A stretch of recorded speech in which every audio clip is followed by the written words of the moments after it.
Am nevoie de un minut din viața voastră, un minut de atenție să priviți această secvență. E o secvență din noaptea alegerilor.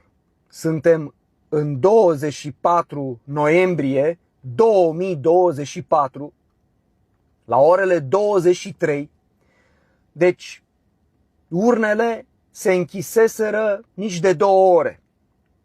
La 2 ore distanță de la închiderea urnelor, priviți și ascultați vreme de un minut ce spune în studioul B1 TV Nicușor Dan, care la acel moment era doar primar al capitalei. Ascultați cu mare atenție, cu mare atenție.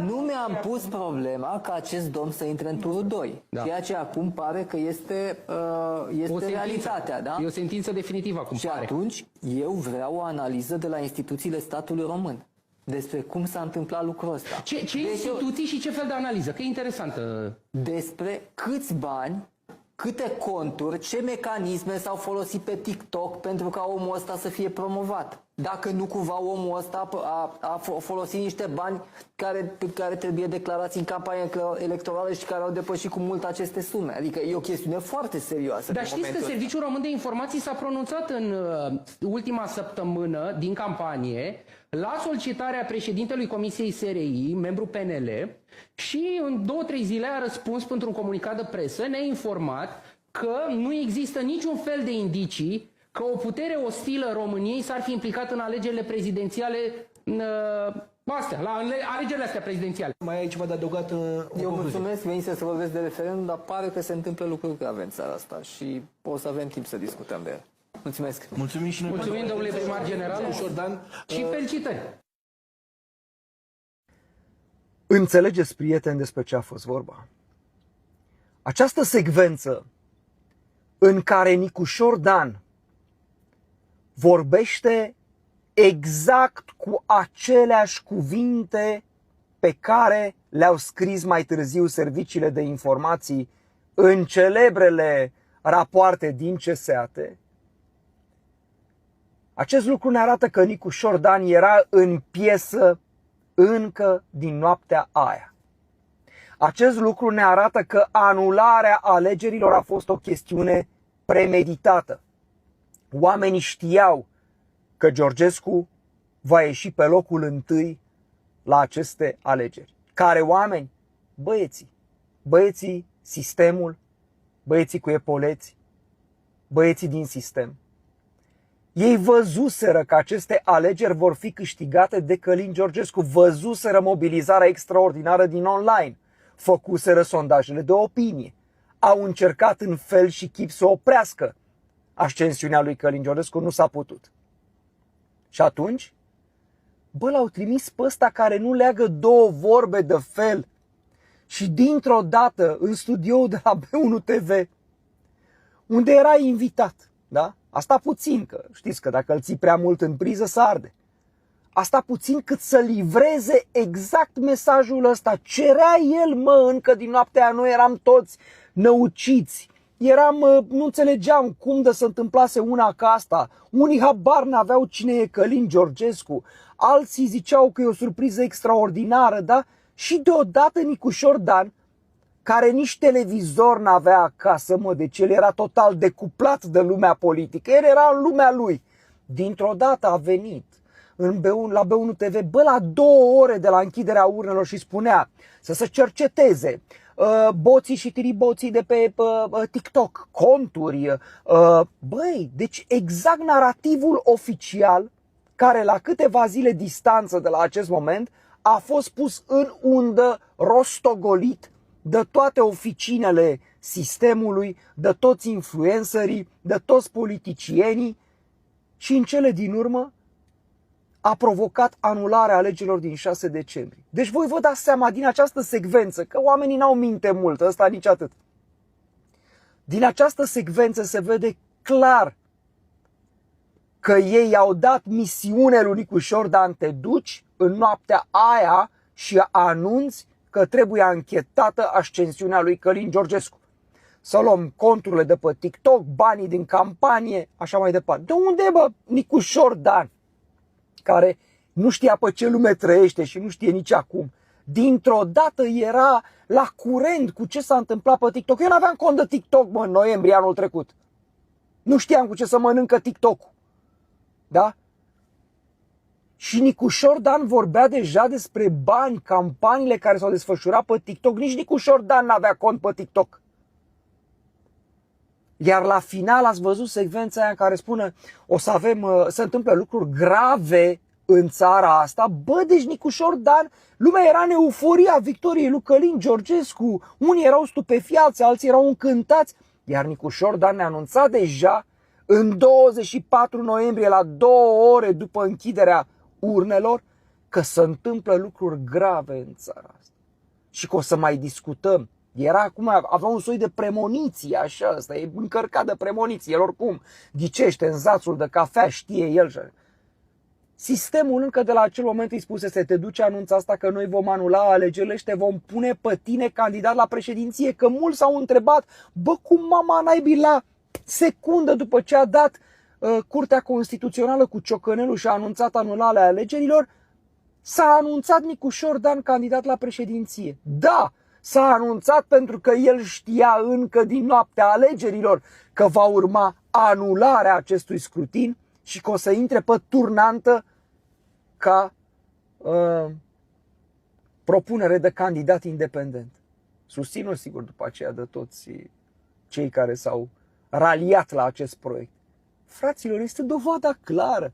Nu se poate. Vă rog să vă gândiți, să fiți lucizi, indiferent de ce parte a baricadei v-ați afla. Fiți lucizi și observați această mizerie ordinară. Nu se poate. E dovada clară, repet, că a existat un plan. Un plan de anulare a alegerilor, un plan de introducere a lui Nicușor Dan în ecuația alegerilor. E clară. Se vede. Și se vede foarte clar din această secvență faptul că ăștia știau dinainte de ascensiunea lui Călin Georgescu. Nu întâmplător, ăla, moderatorul de la B1 TV, Zamfir, vine și zice, păi domnule, știți, aduce el aminte de solicitarea aia care a fost făcută cu o săptămână înainte, că ar fi existat o putere străină și șeful comisiei care a influențat alegerea, și o întrebare la Comisia SRI și șeful Comisiei SRI a zis că nu, n-a fost și nu știu ce, adică tot narativul, toată expunerea care a fost după aceea tocată zi de zi până când s-a întrunit CSAT-ul, până când s-a luat decizia la CCR de anulare a alegerilor, toată chestia aia a fost premeditată și anunțată prin această intervenție a lui Nicușor Dan în chiar noaptea alegerilor. Sistemul a trimis atunci în misiune, a spus, te duci și anunță această chestiune. Pune secvența asta, o găsiți și pe pagina mea de Facebook, mai mult decât atât. Pe pagina mea de Facebook am publicat și secvența în care Ioana Constantin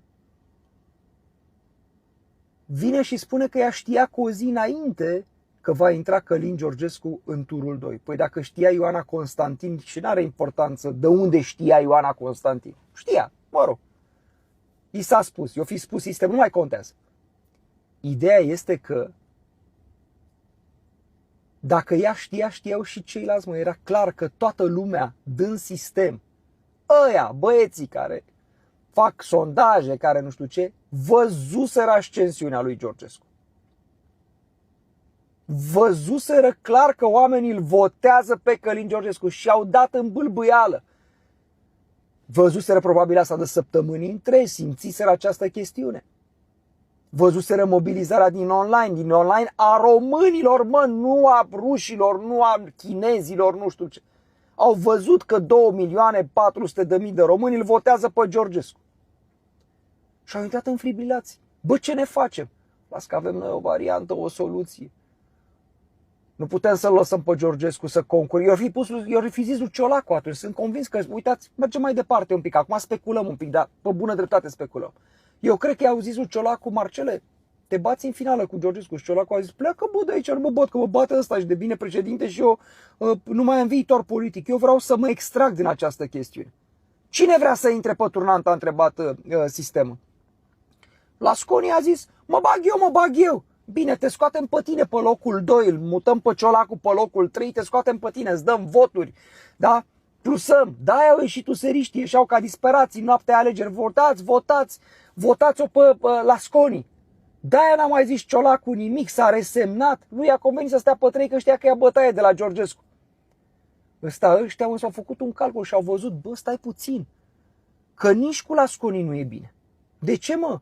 Păi o bate Georgescu și pe Lasconi. Și când au văzut că Georgescu bate tot, și pe Lasconi, și pe Ciolacu, și că nu au alternativă la victoria lui Georgescu, au zis să anulăm alegerile. Și ce facem? Îl băgăm pe Nicușor Dan pe turnantă ca să fie un candidat nou, că nu putem să anulăm alegerile să vină tot ăștia. Deci băgăm un candidat nou pe turnantă și după aceea îl scoatem pe Georgescu, nu-i mai dăm dreptul să candideze. Îi inventăm noi ceva. Băi, voi înțelegeți, planul este clar. Lucrurile sunt limpezi în acest moment. Repet, ascultați încă o dată acest minut pe care l-am selectat din emisiunea respectivă, în care Nicușor Dan vorbește de zici că are cască în ureche sau că este ventriloc. Zici că cu vocea lui și cu gura lui vorbește altcineva. Da? Sau zici că îi se șoptește în cască exact ceea ce avea să spună câteva zile mai târziu întreg sistemul. Iar asta se întâmpla, spun încă o dată pentru a mia oară, pentru că efectiv este o secvență de manual de istorie, se întâmpla la 2 ore după închiderea urnelor, fraților. Nu se întâmpla a doua zi, a treia zi, nu mă! Nici nu venise miezul nopții de 24 noiembrie. Nici nu se terminase numărătoarea făcută de bec. Mai aveau să mai vota în străinătate, mai trebuia să mai ajungă voturi, toată noaptea aia s-a tot numărat. Era când Ciolacu era în turul 2, când Lasconi, când nu știu ce. Și ăsta deja dădea semnalul Nicușor Dan că trebuie să se renumere, să se anuleze alegeri, să se discute despre, nu anulare, să se discute despre cum a obținut Georgescu voturi cu TikTok-ul. Deja el știa că pe TikTok au fost campanii, că nu știu ce. Incredibil așa ceva. Incredibil așa ceva. Nu există nicio dovadă până la ora asta mai puternică decât această secvență cu Nicușor Dan. El era în piesă de atunci, din acel moment. Secvența asta arată tot. Arată premeditarea, arată că sistemul știa că va fi Georgescu pe primul loc la aceste alegeri. Sistemul deja îl inventase pe Nicușor Dan drept alternativă la Lasconi și la oricare altcineva. De-aia s-au retras din cursă, vedem în acest moment din cursa prezidențială și Ciolacu și Ciucă. Li s-a dat ordin, gata, bă, voi nici gata. De-aia n-au cerut ăștia reluarea turului întâi cu aceiași candidați sau poate mai puțin Georgescu, pentru că n-au vrut să se mai bage, pentru că toți au simțit că este o chestiune fără precedent care s-ar putea lăsa cu pușcărie, mă, să anuleze alegerile. Că i s-a spus, bă, noi anulăm alegerile, mă, gata. Și au zis, probabil, și Ciucă, și Ciolacu, or fi zis, bă, nu ne băgăm în asta, mă, noi ne retragem, faceți alegeri cu cine vreți. Și sistemul a inventat noile alegeri, dar câștigătorul era deja stabilit, gata, mă, intră Nicușor și cu Nicușor mergem. Incredibil. De aici pleacă totul, prieteni. De aici pleacă totul. Băi, un procuror care anchetează, sau ar trebui să ancheteze anularea acestor alegeri, ar trebui să-l cheme pe Nicușor Dan pe această secvență. Ar trebui toți întrebați. Ia ce, mă, ce știați voi? De unde știați, mă? Cum știați? Ce ai făcut, mă, Nicușor? Ai dat în bobe, ai visat tu că trebuie să existe o discuție în societate despre TikTok, despre ascensiunea lui Georgescu? Cum de te-ai prins tu așa, mă, dintr-o dată că e o problemă cu voturile lui Georgescu? Eu sunt realmente uluit. Am difuzat această secvență și în emisiunea de la Metropola TV. Am pus-o și pe pagina mea de Facebook, v-am pus-o și aici într-o variantă ușor prescurtată ca să nu vă răpesc prea mult timp din viață să vedeți acest moment, dar dacă vreți să vedeți în detaliu, puteți sigur privi întreaga emisiune din acea noapte, este fabuloasă, din noaptea alegerilor de la B1 TV. Mă gândesc că o să o scoată repede de pe toate site-urile, așa că uitați-vă la ea, dar o găsiți și indexată, cum spuneam, pe aceste... Este dovada clară, prieteni. E dovada clară, spun încă o dată că am avut de-a face cu un scenariu.